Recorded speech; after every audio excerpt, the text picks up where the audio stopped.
Olá, estudantes! A proposta desse vídeo é apresentar para vocês as equações exatas, o início de equações exatas, por isso o nome Equações Exatas, parte 1. Inicialmente, nós vamos considerar equações diferenciais de primeira ordem da seguinte forma: m, que depende aqui de x e y, mais n, que depende de x e y, que multiplica y' igual a zero. Essas equações elas aparecem em muitas situações e modelam vários aspectos físicos, vários problemas de natureza física. Por isso a sua importância aqui. Mn são funções de duas variáveis definidas num certo subconjunto ômega do R2 a valores em R. Nós podemos reescrever essa equação 1 na sua forma diferencial como segue. Pensando aqui dx como sendo a diferencial de x, então nós temos m de xy dx mais n de xy dy igual a zero. É importante aqui que nós sempre chamaremos n, a função n é a função que multiplica a derivada de y. Tudo bem? Bem, vamos supor agora que exista uma função psi definida neste mesmo ômega, a valores em R, de tal maneira que a derivada parcial de psi com respeito a x seja a função m e a derivada parcial de psi com respeito a y seja a função n. Observem, psi é uma função de duas variáveis. Nós podemos então calcular, é permitido calcular as derivadas parciais de psi com respeito a x, com respeito a y. É permitido desde que elas existam, logicamente. Uma função que tem essas duas características, nós chamamos de função potencial para a equação 1. Então, uma função potencial para a equação 1 é justamente uma função cujas suas derivadas parciais coincidem com as funções m, a derivada parcial com respeito a x, e n é justamente a derivada parcial de psi com respeito a y. Agora, qual a importância de introduzirmos aqui a função potencial? Vamos entender a partir de agora. E vamos entender com um exemplo. Vamos considerar aqui uma equação diferencial. Observem que é uma equação diferencial de primeira ordem. É não linear, como vocês podem ver aqui, y multiplicado com y'. E nessa situação, nós temos o que está multiplicando y' é o nosso n. Neste caso, n é 2xy. O que resta, 2x mais y², corresponde à nossa função m. Bem, uma função potencial para essa equação diferencial, ela é apresentada agora. Vamos considerar essa função aqui, x² mais x vezes y². Ela é uma função potencial, justamente pelo seguinte fato. Se a gente deriva psi com respeito a x, vamos derivar com respeito a x. Derivada de x², então, é 2x. E aqui, como nós estamos derivando com respeito a x, y² é constante. Então, nós só derivamos o x, que no caso é 1. Então, o resultado vai ser 2x mais y². E esse 2x mais y² é justamente a função m que aparece aqui. Da mesma forma, derivando agora com respeito a y, nós obtemos, ora, x² sozinho é constante com respeito a y, então a derivada é zero. Aqui x é constante e derivamos então o y², cuja derivada é 2y. Então nós teremos x que multiplica 2y ou 2xy. E 2xy é exatamente a função n que aparece aqui. Por conta destas duas características, a função psi é uma função potencial para essa equação diferencial. E agora, observem o que nós ganhamos ao descobrirmos esta função psi. Podemos reescrever a equação diferencial da seguinte forma. Ora, 2x mais y² é o nosso m. Mas o nosso m é a derivada parcial de psi com respeito a x, então aparece aqui.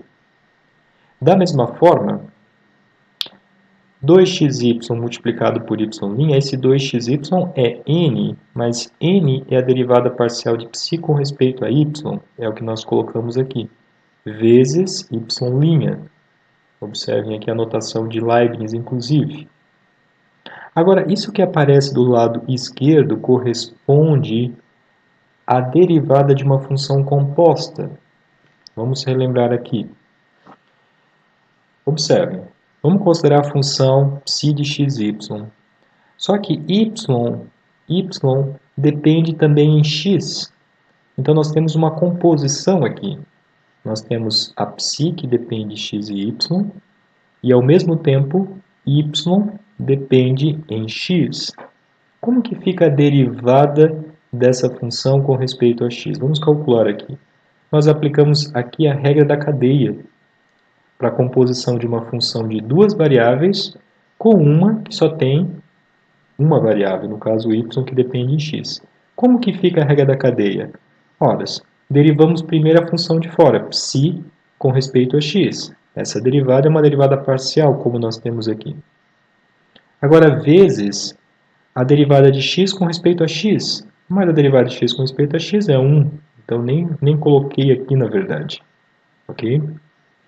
Depois, mais, agora nós temos que derivar a segunda entrada. Então, a derivada de psi com respeito a y, isso é justamente uma derivada parcial de psi com respeito a y. Finalmente, derivo dentro agora. Derivo y com respeito a x, que é justamente dy dx. Essa derivada aqui é uma derivada ordinária de CDI, né, do cálculo diferencial integral 1. Então, observem que isso que apareceu aqui é justamente o que nós temos aqui do lado esquerdo desta equação. Portanto, nós podemos trocar esse lado esquerdo por uma derivada total com respeito a x. Derivada com respeito a x de psi de xy. Então, a derivada de psi com respeito a x vai ser exatamente igual a zero. É o que apresento no próximo slide. A derivada com respeito a x de psi de xy é igual a zero. E aplicando integração, se a gente integra ambos os membros aqui dessa equação com respeito a x, nós obtemos o seguinte. A integral da derivada, pelo teorema fundamental do cálculo, é a própria função psi de xy. E a integral de zero com respeito a x, que não aparece aqui, essa integral é zero. E, claro, vai surgir uma constante de integração. Porém, psi de xy é justamente x² mais x vezes y², como nós tínhamos aqui anteriormente. Portanto, nós chegamos na equação x² mais x vezes y² igual a c, onde c aqui é uma constante real, é uma equação que define as soluções da EDO dada. Observem que nós conseguimos resolver esta EDO a partir do momento que nós utilizamos a função potencial psi. Então vejam que a importância maior da função psi é justamente fornecer as soluções da equação diferencial aqui apresentada. Nós então podemos definir o que vem a ser uma equação exata. Considere equações da forma que nós estamos trabalhando, m de xy mais n de xy dy dx igual a zero, que faltou aqui, ou na sua forma diferencial, como nós temos, que admitem funções potenciais. Então, as equações que admitem funções potenciais são chamadas de equações exatas. E neste caso, a equação y, a função potencial, aplicada em xy igual a c, define as soluções de 2, definem as soluções aqui destas equações. Ok? Então, uma equação exata é uma equação que admite função potencial. E uma vez que nós temos as funções potenciais, nós podemos encontrar a solução das equações diferenciais envolvidas. Tudo bem? Bem, este é apenas a parte 1. Na parte 2, nós apresentamos um teorema que caracteriza quando uma equação é do tipo exato. É um teorema extremamente útil e, a partir do momento que nós sabemos que uma equação é exata, nós iremos procurar funções potenciais, porque uma vez que nós temos uma função potencial, nós já temos automaticamente a solução de uma equação diferencial, como nós vimos anteriormente.